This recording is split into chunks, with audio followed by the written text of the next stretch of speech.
আসসালামু আলাইকুম। সবাইকে ঈদ মোবারক। ঈদের শুভেচ্ছা রইল সবার প্রতি আমার।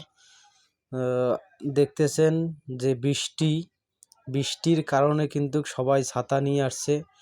তো আমরা ভিজে ভিজে নামাজ পড়লাম ঈদগাহ মাঠে এসে, সবাই নামাজ পড়লাম একত্র হয়ে। তো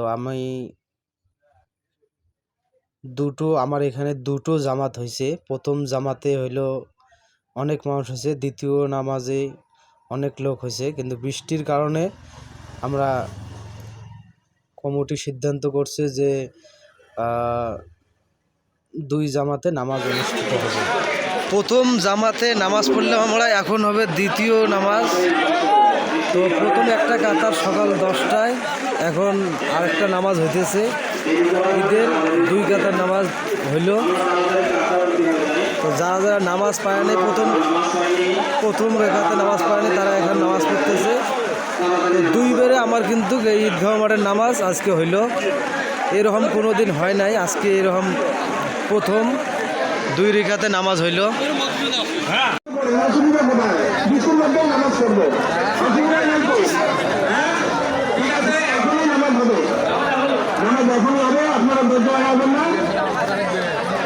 মেলা কিনছিস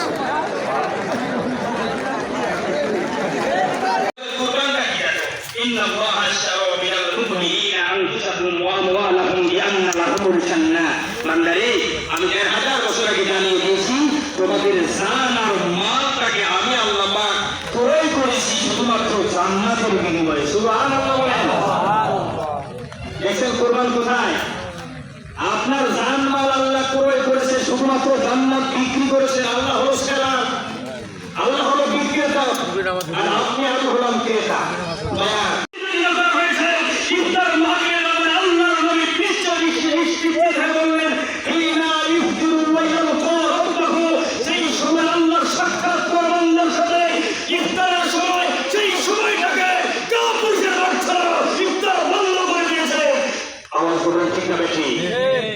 তার মানে ইফতার মাহফিল, এটা আল্লাহ বান্দার সাথে সাক্ষাৎ করে সেই সময়টা বড় বিশ্ববিদ্যালয় বন্ধ হয়ে যায়।